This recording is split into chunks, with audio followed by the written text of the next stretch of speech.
अस्सलाम वालेकुम। डॉक्टर मुस्लिम Indus valley YouTube channel के साथ नाज़रीन कराम आपकी खिदमत में हाजिर हूँ। नाज़रीन कराम, आजकल पाकिस्तान में तिल की एक्सपोर्ट का बड़ा चर्चा है और हमारे किसान भाई तिल लगाने की बड़ी कोशिश कर रहे हैं। तो तिल की एक्सपोर्ट के हवाले से department of agriculture extension Punjab की एक मीटिंग हुई है online with department of plant protection Pakistan के साथ, जिसमें डिटेल डिस्कशन की गई है कि तिल को एक्सपोर्ट कैसे करना है। अगर हमारा कोई इंटरप्राइजेज तिल एक्सपोर्ट करना चाहते हैं तो उसका क्या प्रोसीजर होगा रजिस्ट्रेशन के लिए पाकिस्तान में और चाइना में। तो आइए मैं आपको इसकी कंप्लीट वीडियो दिखाता हूँ। अगर आपको इस हवाले से मज़ीद कोई क्वेश्चन हो तो मुझसे भी रब्ता कर सकते हैं और इस हवाले से जो डिपार्टमेंट ऑफ प्रोटेक्शन पाकिस्तान है उनसे भी रब्ता किया जा सकता है।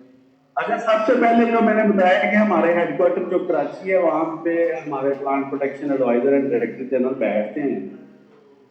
तो वहाँ पे आप एप्लीकेशन सबमिट करेंगे, उसका मैं फॉर्मेट भी भेज दूंगा और मेरा नंबर भी यहाँ लिखा है, वो आप मुझसे भी कोऑर्डिनेट कर सकते हैं एनी टाइम। हमारे डीजी साहब की इंस्ट्रक्शंस हैं। अच्छा, जब आप एप्लीकेशन हमें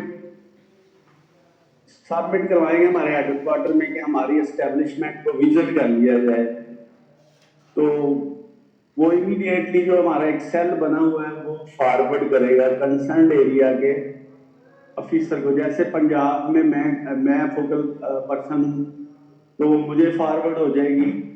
तो हम जो है वो हमारी टीम जो है 2 बंदों की विजिट करेगी उसको फौरी तौर पे, जो ही आपके साथ कोइंसाइड होगा टाइम के, जो आपको कौन से दिन जो इजी होगा और हमें भी सूट करता होगा तो हम विजिट कर लेंगे।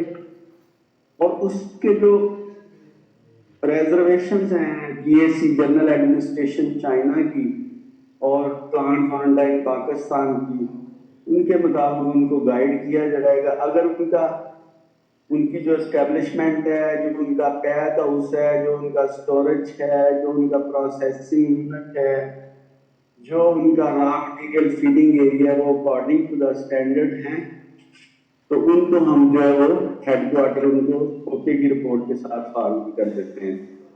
तो अगर उसमें कोई डेफिशिएंसीज या रिजर्वेशंस हैं तो वो हम उनको बताते हैं कि जैसे वो रोडेंट प्रूफ होने चाहिए, इंसेक्ट प्रूफ होने चाहिए, उसमें मॉइस्चर कंटेंट्स जो है वो मॉनिटर होने चाहिए और उनकी नमी या पानी और कोई ऐसा ड्रेन एरिया ना हो जहाँ पे कंटेमिनेंट्स आ सके। जैसे फील्ड में ऑलरेडी आपने पेस्टिसाइड का ख्याल किया है, आपने एफ्लाटॉक्सिन का ख्याल किया है, आपने गुड एग्रीकल्चर प्रैक्टिसेस की है, तो उसी तरह जो फाइनल प्रोडक्ट है उसकी सेफ्टी के लिए भी उतना ही मोहतात होना है। उसमें इंसेक्ट के कंटेमिनेंट्स या फीसिस, रोडेंट्स के कंटेमिनेंट्स या फीसिस, कोई ऐसा बैक्टीरिया या ऐसा सीवरेज वाटर की कंटेमिनेशन उसमें ना हो, ग्राउंड से कोई सीपेज वगैरह ना जाए। तो ये सारी एहतियातें जो है वो आपको कमेटी बताएगी अगर वहां पे कोई डेफिशिएंसी देखेगी। तो इसके बाद अगर आप वो रेक्टिफाई करते हैं तो कमेटी दोबारा उसको विजिट करके उसकी की पॉइंट्स को फाइनल करके जीएसीसी चाइना को भिजवा देती है। तो वो फिर आपका जो है नाम जो इनकॉर्पोरेट कर देते हैं रजिस्टर्ड लिस्ट में। तो जो यहाँ पे मेन रिजर्वेशन आगे आती है कि जी हमारी रजिस्ट्रेशन है और आप लोगों ने आगे क्या देखना है।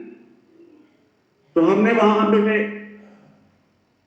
ऑब्जर्व करना है कि यहाँ पे प्रोसेसिंग यूनिट जो है वो कैसा है, उसका फीडिंग एरिया जो सेपरेट है, वहां पे पेस्ट का कंट्रोल है, उनका जो स्टोरेज है वो हाइजीनिक है और रोडेंट और इंसेक्ट प्रूफ है और वो हैसब सर्टिफाइड है। हैसब सर्टिफाइड नहीं है तो आया इन प्रोसेस है। वहां पे उनका फ्यूमिगेशन सिस्टम है या नहीं है, उनके कोई प्रोसेसिंग इक्विपमेंट्स वहां पे इंस्टॉल्ड है या नहीं है, या वो सिर्फ स्टोरेज के बेस पे फॉर द टाइम भी उसको स्टार्ट करना चाहते हैं एक्सपोर्ट को। लेकिन आपके जहन में ये रहना चाहिए कि ये आहिस्ता आहिस्ता डेफिनेट आपको ये चीजें मुकम्मल करनी पड़ेंगी। आहिस्ता आहिस्ता वो रिजर्वेशन की सख्ती जो है बढ़ती जाएगी। जैसे हो सकता है कि बाद में ये हो कि जो आपके फार्म हैं, जो ग्रोइंग एरियाज हैं, वो भी रजिस्टर्ड हो, वहां पे एमआरएस के टेस्ट भी हो। तो ये समझ लें एक प्रीलिमिनरी सिस्टम है। तो जो जो भी पैक हाउस होगा या प्रोसेसिंग यूनिट होगा, उसके 4 मेन पार्ट्स होते हैं। सबसे पहले पार्ट को हम कहते हैं फीडिंग एरिया, जहां पे आपकी कमोडिटी आएगी, रॉ कमोडिटी आएगी, फील्ड से आएगी। और अगले हिस्से में आपकी प्रोसेसिंग या सॉर्टिंग या ग्रेडिंग कह लें, या उसको जहां पे आपकी कोई मशीनरी या कोई ऐसे इंस्ट्रूमेंट होंगे, इक्विपमेंट्स होंगे जिनसे आप उनकी क्लीनिंग करेंगे, उनकी ग्रेडिंग करेंगे, उनकी वॉशिंग करेंगे, अगर सिस्टम आपके पास है। अगर नहीं है तो ड्राई में भी आप कर सकते हैं और एज ए स्टोरेज यूज कर सकते हैं उसको। तो प्रोसेसिंग के बाद अल्टीमेटली जब एक कमोडिटी तैयार हो जाएगी तो वो जाएगी आगे पैकिंग एरिया में।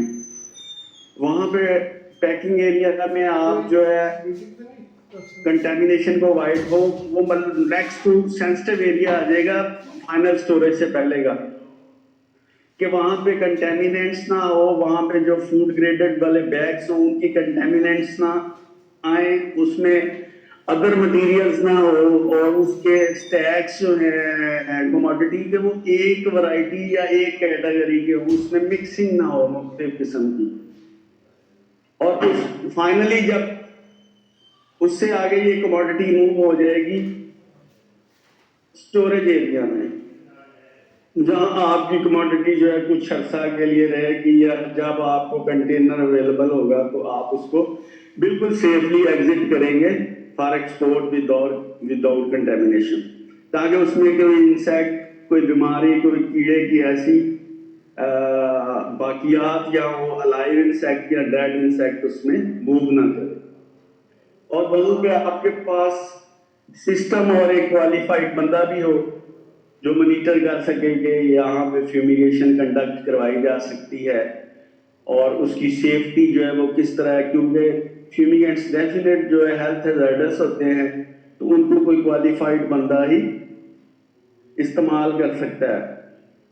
और ये भी मद्देनजर रखना चाहिए कि आपका जो पैक हाउस है या प्रोसेसिंग यूनिट है वो किसी ऐसी जगह नहीं होना चाहिए जहाँ पे पॉल्यूट्स हो, या जहाँ पे ड्रेनेज वाटर हो, जहाँ पे कोई चैनल हो गंदे पानी का, वहां से अवॉइड करना चाहिए। और जो फ्लोर्स हैं उनके प्रोसेसिंग यूनिट्स के और स्टोरेज के, वो जो है, और पर्टिकुलरली पैकिंग एरिया के, वो कंक्रीट के होने चाहिए, ताकि वहां से कोई इंसेक्ट की और डिजीज की कंटेमिनेशन ना हो। और बाकी वहां पे कोई सीपेज या पानी वगैरह ऐसी चीजें ना आए जिससे प्रोड्यूस हो सके। अच्छा, आगे ये जो कैटेगरी है edible oil and oil seed की, इसका HS कोड जो है वो 12074000101 है। ये स्लाइड नंबर सर 3 है, इसमें मैंने लिखा हुआ है। और ये जो है पैरामीटर्स हैं उनके के हमारे जो लीजिएगा। हाँ, अच्छा, ये कमोडिटी जो है ना, हर एक कमोडिटी जो है ना PSW पे चल गई है, पाकिस्तान सिंगल विंडो प्रोग्राम में, ठीक है जी। और हर एक कमोडिटी का एक कोड है जो ऑनलाइन उसकी ट्रेड को कंट्रोल करने के लिए दिया जाता है। तो मैंने इंफॉर्मेशन के लिए इसका कोड जो HS कोड है वो भी इनकॉर्पोरेट कर दिया है।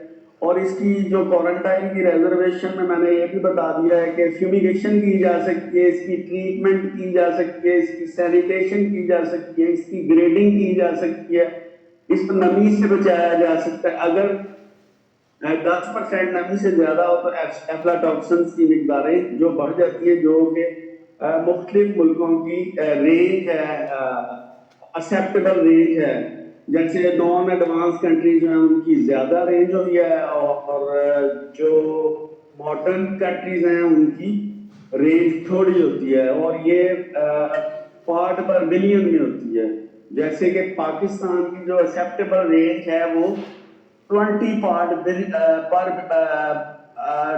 पार्ट पर बिलियन है एफ्लाटॉक्सिन, ये मिसाल के तौर पे, ठीक है जी, मुख्तलिफ कमोडिटीज में। तो इसमें सेफ्टी के लिहाज से आ जाएगा कि इसके इसमें एडिटिव्स तो शामिल नहीं है, इसकी प्रोसेसिंग में अगर मैं पानी शामिल है तो उसमें हैवी मेटल या कोई ऐसे कंटेमिनेंट्स तो नहीं है। ये सारी चीजें फूड सेफ्टी में आ जाएगी मोस्टली। वैसे मैंने यहाँ पे देखा है कि लोग जो है वो ड्राई क्लीनिंग करते हैं, कुछ प्रोसेसिंग यूनिट्स हैं जो इसको वॉश भी करते हैं और इसको स्टार्च की पेस्टिंग भी करते हैं। तो definite with the passage of time ये मॉडर्नाइज होता जाएगा और इसकी जो है वो क्रेडिबिलिटी बढ़ती जाएगी और अकॉर्डिंग टू द मार्केट के मुताबिक चलना पड़ेगा। लेकिन इनिशियली ये अभी मौका है लोगों को, जो नए बंदे एंटर होना चाहते हैं इस फील्ड में और एक्सपोर्ट में, तो उनके लिए आसानी है कि वो आसानी से इसको अवेल करें इस चांस को, और आहिस्ता आहिस्ता जो मैकेनिज्म है उसको अडाप्ट करना शुरू करें ताकि मुल्क के लिए भी बेहतरी हो और हमारे जो एक्सपोर्टर साहबान है पर्टिकुलरली ग्रास रूट लेवल पे जो है उनको फायदा हो। तो इसी तरह इनके 4 नंबर पे आइएगा। इसमें इन्होंने जिक्र किया एडिटिव्स भी यूज नहीं होते, जैसे एडिटिव्स के तौर पे सोडियम बेंजोएट है, कोई ऐसा प्रिजर्वेटिव होता है, उसका यूज डेफिनेट जो एक्सपोर्टर है वो समझते हैं। माइकोटॉक्सिन जो है वो कोई ऐसे कंटेमिनेट्स या फंगाई जो है वो सीड के अंदर होते हैं, उनकी अगर नमी की मिकदार बढ़ जाए तो उसको वो बढ़ जाते हैं, इसलिए नमी को कंट्रोल करना चाहिए, उसको गीला नहीं होने देना चाहिए, बारिश से बचाना चाहिए। और आगे हैवी मेटल्स के बारे में है कि हैवी मेटल्स वो तो डेफिनेट फील्ड में आ जाएगा कि कहीं जहाँ पे इरिगेशन वाटर है वो ऐसा सीवरेज वाटर ना हो जो मतलब उसमें हैवी मेटल्स की मिकदार को एक्यूमुलेट करे। और मैक्सिमम रेजिड्यूज के बारे में है कि जी पेस्टिसाइड के जो है वो मुकर्रर करदा मिकदार में स्प्रे किया जाए और जब जरूरी हो तब किया जाए, अदरवाइज वो डिटेक्ट होते हैं तो डेफिनेट वो safety issue, food safety issues आते हैं उससे, और कंसाइनमेंट वो रिजेक्ट हो सकती है। अच्छा, लेबलिंग जो है हमारे इंपॉर्टेंस दी जाती। लेबलिंग जो है वो बड़ा मेन एस्पेक्ट है इसका किसी भी एक्सपोर्ट का। असल में उसका मकसद ये है कि हर कोई जानना चाहता है कि कोई जो कमोडिटी है वो कहाँ से पैदा हुई है, उसके न्यूट्रिएंट्स में क्या है, उसको इनपुट्स क्या दिए गए, उनमें पेस्टिसाइड क्या इस्तेमाल, उनमें खादें कौन सी इस्तेमाल हुई है। और मेन इसका जो मेन मकसद है वो ट्रेसेबिलिटी है कि कहीं भी अगर कोई प्रॉब्लम आती है तो उसको कैसे रेक्टिफाई किया जाए।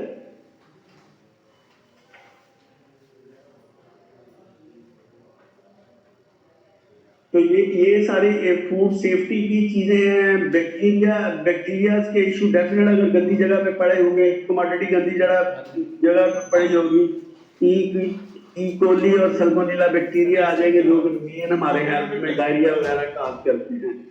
तो फिर हम जो है आपको जो की पॉइंट्स दिए हैं उनको फिल करके सारों को जीएससी वेबसाइट पे ले आएंगे।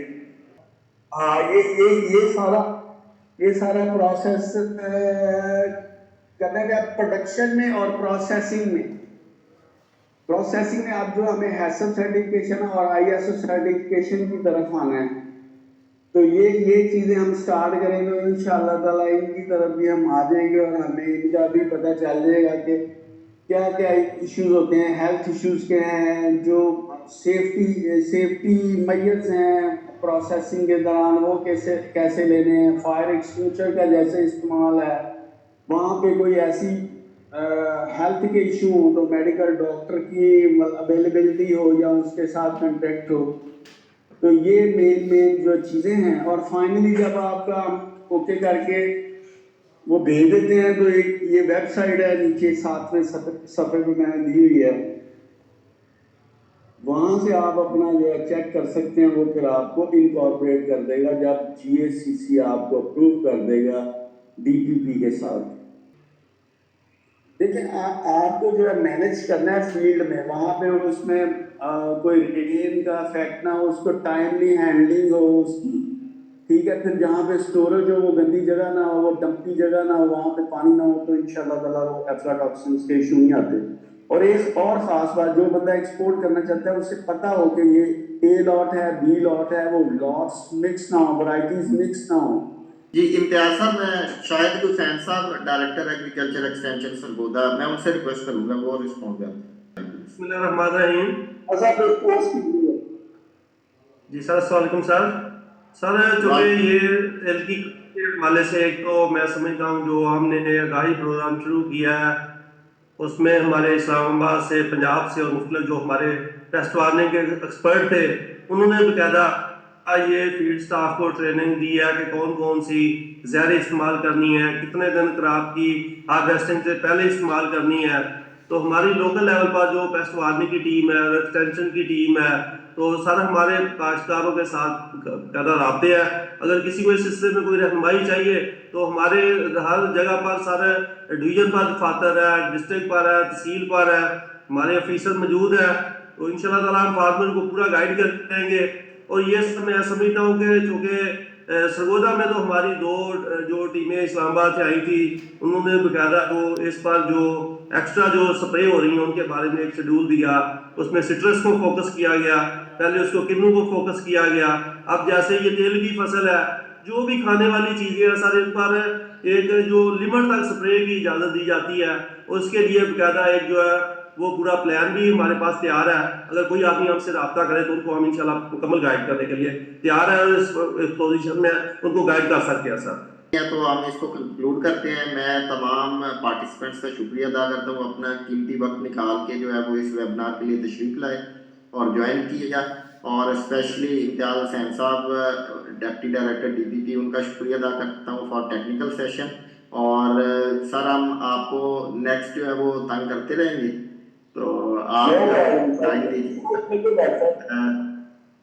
ऑफ एग्रीकल्चर एक्सटेंशन पंजाब वो डिफरेंट हेड्स जो है वो अवेलेबल थे, उनका मैं शुक्रगुजार हूँ।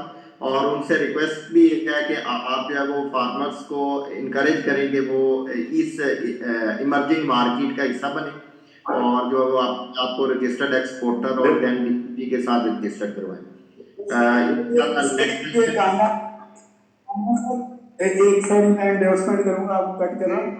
ये जरूरी है क्योंकि फील्ड से प्रोड्यूस इन्होंने करना है। अगर उनको नहीं पता होगा कि हमने किस तरह वो मतलब तैयार करना है चीजों को, हमने पेस्टिसाइड, उसकी स्प्रे मशीन कैसी होनी चाहिए, उसकी जो फार्मुलेशन हमने बनानी है पेस्टिसाइड की वो कैसी होनी चाहिए, उसकी कंसंट्रेशन डेवलप कैसे होनी चाहिए, उसकी जो नोजल है वो कौन सी होनी चाहिए, अगर उसे अवेयरनेस नहीं होगा और उसका कौन सा टाइम है एप्लीकेशन का और उसमें कौन सा बैन है, उसको नहीं, उसको अवेयरनेस होनी चाहिए। उसके पास हर फैसिलिटी है, अगर वो मोबाइल रखता है, नेट रखता है, तो उसके पास सारी फैसिलिटी है। उनको शामिल करें ताकि अगर वो एक्सपोर्ट नहीं भी करते तो वो अच्छी प्रोड्यूस तो दें कम से कम। ठीक है, thank you very much sir. शुक्रिया। इसी के साथ वो सॉरी तमाम पार्टिसिपेंट्स का शुक्रगुजार हूँ और वो कीमती वक्त निकाल के आए और अपना जो है इनपुट भी दिया। बहुत शुक्रिया। इंशाल्लाह नेक्स्ट सेशन के हवाले से भी आपको इतला दी जाएगी, इन्फॉर्म किया जाएगा। Thank you very much.